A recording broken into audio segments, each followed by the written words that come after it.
name is Megan LeMay, and this is Erin Mullen. We are Senior Girl Scouts of East Providence. For our Gold Award project, we put together this video tour of the historical sites of East Providence. There are so many places in our city where historical events have taken place, and now we would like to show you what we have learned in taking you to some of these places. Sit back and enjoy the tour. This is Roger Williams Spring. This area was first settled by Roger Williams in 1636 when he was banished from the Massachusetts Bay Colony for his religious beliefs. His friend Massasoit had granted him the land surrounding the spring, and therefore the spring became the settler's first water supply. But after being warned that he was still within the limits of Plymouth Colony, Roger Williams moved across the river and founded Providence. After some time, the spring could not provide for the settlement, so it was replaced by a pump, then later filled in because of the town's needs. In 1930, Roger Williams Spring became a memorial park. This is the Newman Congregational Church located in Rumford. The church was built in 1641 after Reverend Samuel Newman of Weymouth, Massachusetts, and his congregation purchased an area of land called Seacombe and renamed it Rehoboth. In 1643, Reverend Newman published the first full concordance of the Bible in the English language. Later in 1791, the church was shaken by a local Baptist, and in 1792, the church renamed itself to the Congregational Society in the first precinct of the town of Rehoboth. This was done to show that the congregation still had control over their meeting house. The church began a Sunday school in 1820s, and a Society for the Aid of Foreign Missions was formed. In 1862, the western part of Seacombe was sent to Rhode Island, and the area was named East Providence. The final name, Newman Congregational Church of East Providence and Seacombe, was given to the church in 1886. Our next site is the Philip Walker House, which was bought by the widow Walker from John Brown. Not much is known about their early life, but the widow Walker lived in the house with her son Philip. Philip Walker himself was a farmer, weaver, sawmill operator, church deacon, poet, writer, and the second richest man in Rehoboth. In 1676, after the Wampanoag Indians had burned all the houses in the area, Philip Walker then had to rebuild the house for his mother. Currently, there is only one small portion of the house that is still there from 1679, making it the oldest house in East Providence and the second oldest in Rhode Island. After Philip Walker died, the house continued to be handed down from generation to generation, ending in 1986 when the last heir, Faith Shedd, died. The house was then given to the Heritage Trust. The Heritage Trust was dissolved in 1999 and reorganized as Preserve Rhode Island. Preserve Rhode Island gave a few pieces of the original furniture to the East Providence Historical Society before turning the house into a learning laboratory for college students studying architecture. The few pieces of furniture that the Historical Society had gotten were placed in a special room within the John Hunt House, which was dedicated on June 3, 2001, and named the Philip Walker Room. Another place of great historical significance is the John Hunt House and Mills, which date back as early as 1645. The first thing it held a sawmill once located over the river, a grist mill, and a fulling mill. All were first owned by Stephen Payne. In 1671, Payne was joined by Israel Sabin. It wasn't until 1712 that John Hunt Sr. came into ownership of the mill. He ran the mills and built a house before giving all of the land to his son John Hunt Jr. in 1751. John Hunt Jr. raised 6 kids with his first wife, Rachel Carpenter, before she died in 1759. He then remarried to Sarah Bullock and had one son, Hosea. Hosea Hunt inherited the properties in 1806 along with his brother, Peter. At this time, it was really Hosea's son, Alan, and Peter's son, Daniel, who really ran the mills. In 1866, Hosea Hunt's descendants sold the house and mills to William Boyd, who then sold it to the Rumford Chemical Works. The Rumford Chemical Works joined with Sales Fish & Co. and Glenland Leachery to form a private water company and build the recreation area known as the Hunts Mills Amusement Park. The park then closed in 1925 after the Clam Dance Hall had burned down. The John Hunt House was offices for the water company until the mid-1980s, when the East Providence Historical Society took it over for their offices and restored the house to its original look. This is the Littleneck Cemetery in Riverside, established in 1655. This is Mike Zanaskow, and he is a member of the East Providence Cemetery Commission, and he is going to give us a little tour of the cemetery today. Well, first of all, we'll start with Mr. George Reed. Mr. George Reed here is the only individual from the city of East Providence that received the Congressional Medal of Honor that we know of. He served in the Navy in 1864. He served on the Crescent, and he took credit as #1 gunner for the capturing of the Alabama off the coast of Cherbourg, France. After that tour of duty in the Navy, he came back and spent his life here until his demise. As you see, he did receive the Congressional Medal of Honor. This is John Brown, a stone in his memory. The Browns were the originators of this property here. They bought it from Massasoit in 1655, supposedly for 15 sterling pounds. Now this little tip that's out here, this was all Massachusetts at the time, it wasn't East Providence. And this little point of land that was out here, Brown decided that it should be a common burial spot for the people that were starting to settle this area so they wouldn't have to go back to Swansea and Rehoboth and Seacon for their final demise. So he put this cemetery together. Now, the original plot of the Browns is right over in this corner here. This is the original Brown family. This is all the original Brown family. He never had a stone. That stone was from a family member, was erected. He's somewhere in here, but no one knows. Now, this Willett stone here, Willett was born in England, educated in Holland, and was second in command with Mr. Brown in Plymouth Bay Colony under Miles Standish. When the Dutch bought Manhattan Island, they were having some troubles running it, so they sent Mr. Willett up. They enjoyed his company so much that, in his way of thinking, that they made him the first mayor. In fact, he served 2 terms. Now, he's buried in the back of this stone. This stone was a gift from this New York City Club. This was brought here in the early 1900s. It was brought from New York. It was brought by freight car and dropped at Riverside Square.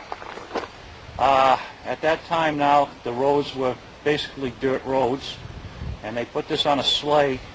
They put it on a wagon to try to bring it to the cemetery here, and the mud was too deep. So they built a sleigh, put this monument on a sleigh, and organized all the teamsters in the Riverside area. They gave them about 16 draft horses to make the pull Riverside Square, through the mud, up Turner Avenue, down Reed Street, and into the cemetery here, where this, you see this stone today. The tributary on the backside of this cemetery, where the Willett Avenue Arms is on Willett Avenue, is where his original house was. These waterways back in the 1600s were navigable. His wife would sit up on this hill here and look out when he was coming. He would notify her on a certain day that he should be in, and they would sail in from New York on a sloop, a small sloop, and sail right into Willett Avenue, where in turn he would dock it in back of his house. Now, the Willets and the Browns got along greatly with Massasoit, but they did have a couple of setbacks, especially Willett.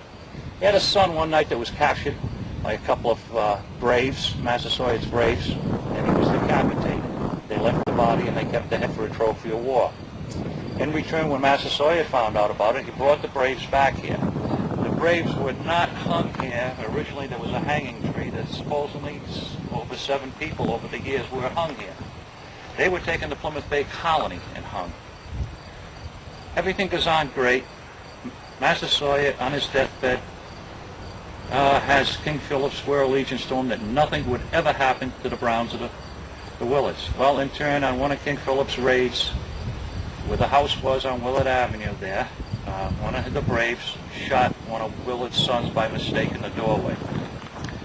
They ceased, went across the street, and burned chimney corners to the ground, and then went on their way.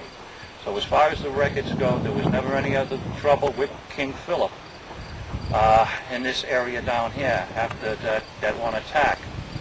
But basically, with the history factor here, you'll see that the ground that we walk on here was actually walked over by Massasoit when he had made these deals here and gathered here with the Browns and the Willets.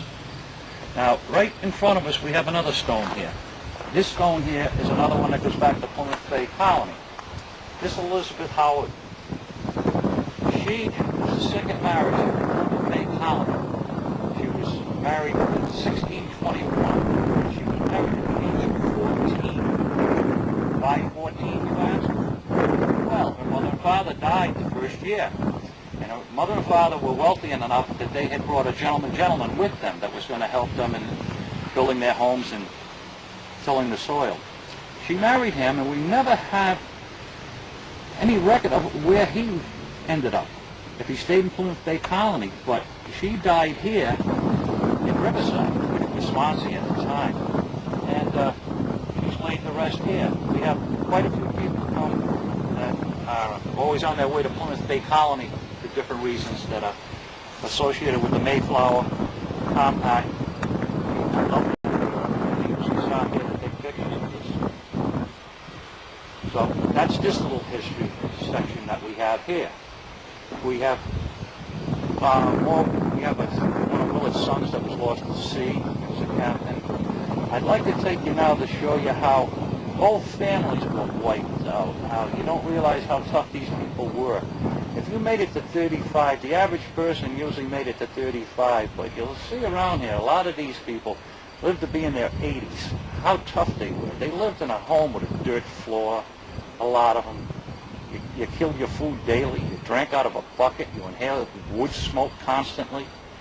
But you'll see when something did happen, a flu or a virus took hold, how a whole family would be wiped out in a matter of a month. And it had to be devastating to the parents to lose so many children in such a short time. We'll go to that area now.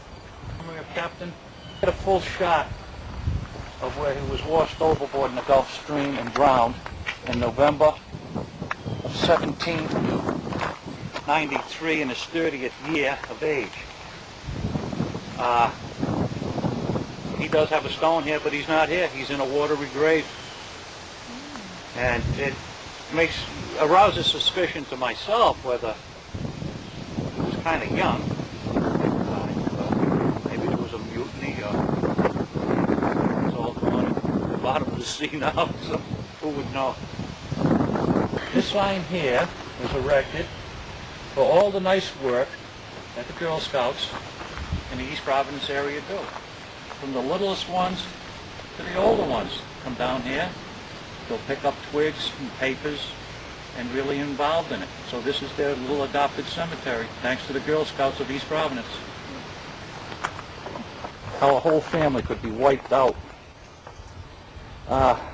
You'll see the date here. This was March 1st, 1833. It started in February 26, 1833. Another child died February 26. That's the same day on the two of these. And the last one died over here February 27th. So here's 3 children. 2 in one day, 1 the next, and another one here who died was the first one. So you can see why they had numerous children at that time, because you had no idea how long your family would last. We'll go over to a stone now here that was dedicated and erected for members of the Revolutionary War. It's right around the corner here, that were all East Providence natives.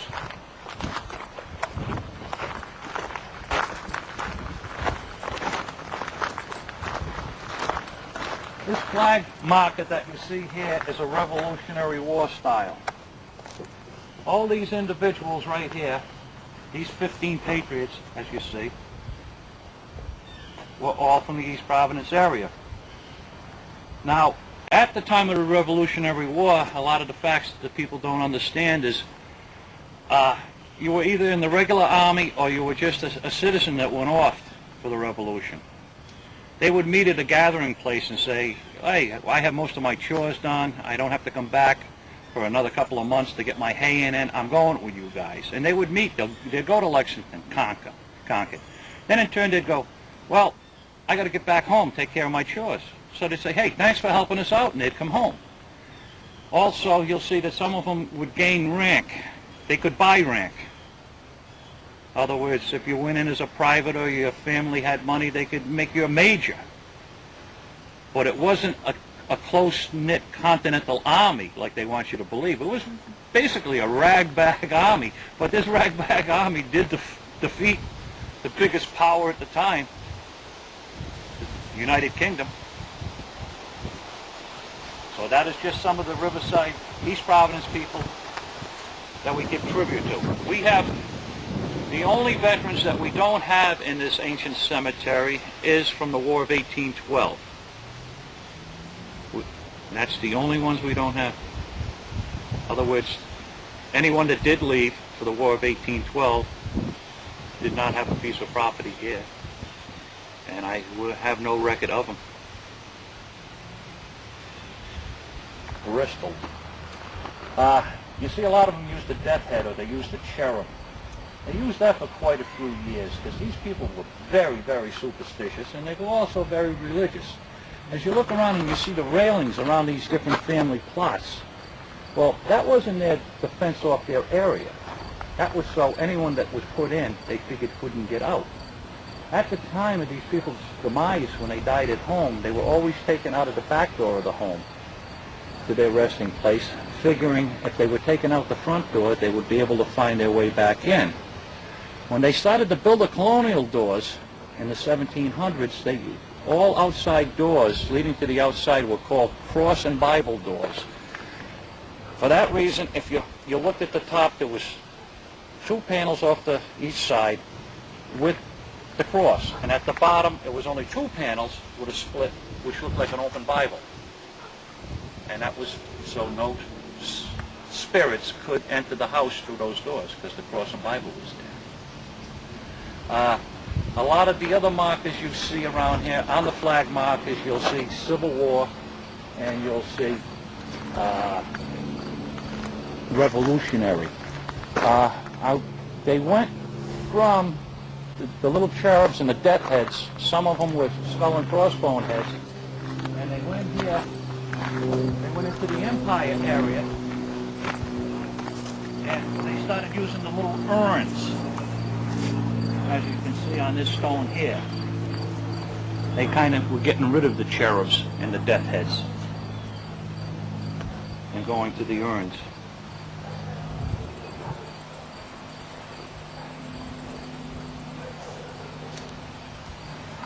Can't seem to get to the bottom of this.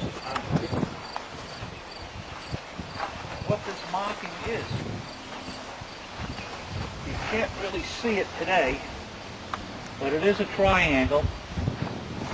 It's too sunny right now to see it, and it's got some scroll work on it. It's just strange. I've had some masons down here, and they've looked at it, and they couldn't figure it out. Today you're not getting it correctly due to the sun. It was a little bit more overcast. It's really pronounced out.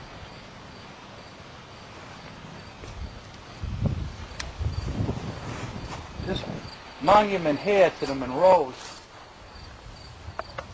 supposedly the Monroes here, he was a doctor in Riverside, and just like you see in the movies, I guess from the hearsay that I've received, he received payment of like chickens, apples, eggs, and what have you for his treatments of the patients in the area here. And supposedly at his demise, the people did put a collection together, and the from what I understand, this stone did come from abroad, from some of his family too. But it's all hand polished and been here quite a while. Been here since the early 1800s.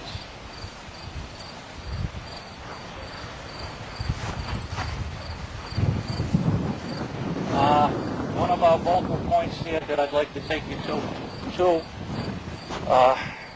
is a woman that dedicated her life to Girl Scouting, is Ruth Hasselgrave, that passed away last year. She almost made 100, and I'd like to take you to her resting place. Her grave was dug by hand. Like all graves in this cemetery here have to be dug by hand. And it was too bad. She devoted her whole life to Girl Scouting, and I'll take you to her resting spot now.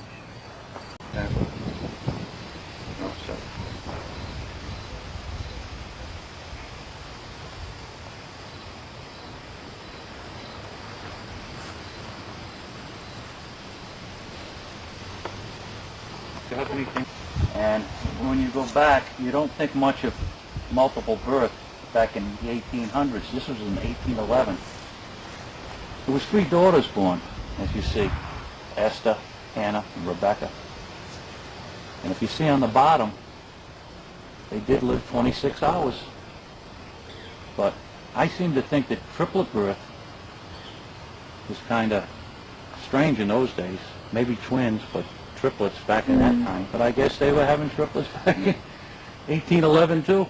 But you don't hear too much about it.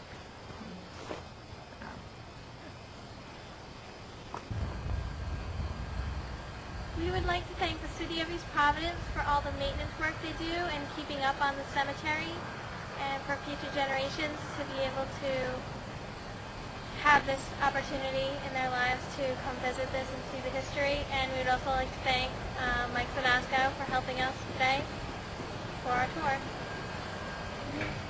This is the oldest schoolhouse in East Providence, which was once known as PS 106, and is located on Willett Ave in Riverside, East Providence. It is a one-room schoolhouse that was started back in the Civil War. It is built in the area to educate the children of local farmers. And after some time, the school was left to the Boy Scouts to use, but they failed to take care of the building. Then around 1930, Ruth Hasselgrove and her husband were allowed to take over and use it for the education of children, being the Girl Scouts. After fearing that East Providence may lose the Girl Scout house in the 1970s and 80s, some people went to the East Providence Historical Society and had the house put on the historical register. In the late 1990s, the Girl Scout Council formed the Scout Association to take care of the building.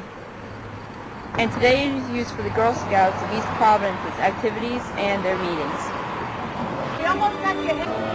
Built in 1886, Crescent Park, also known as the Coney Island of New England, was under the viewing of Charles Boyden in Wannamoisett, which is now Riverside. The famous carousel, built by Charles I.D. Luke in 1895, to be the cornerstone of the park. The first time the park was sold was in 1901 to the Hopeland Company. They added the New England Association of Arts and Crafts Hall in 1902 under the leadership of Fred Dexter. After Fred Dexter had died in 1906, and the park was sold to R.A. Harrington, but not long after, Charles I.D. Luke actually took ownership of the park in 1920. In the time he owns the park, he adds to the amusement park such things such as the roller rink and the Alhambra ballroom. Sadly though, in 1925, Luke dies, and once again the park is sold off to another owner, now Beacon Manufacturing. The park remains under their ownership for a while until it is bought in 1951 by the Crescent Park Realty Company, and management went under Arthur Simmons and Fred McCusker. And it was finally under their management in which the park lived again through the 1950s and 60s. But those good times didn't last long. In 1966, the park was sold to Melvin T. Berry. Then tragically on September 2nd, 1969, the Alhambra Ballroom was burnt to the ground.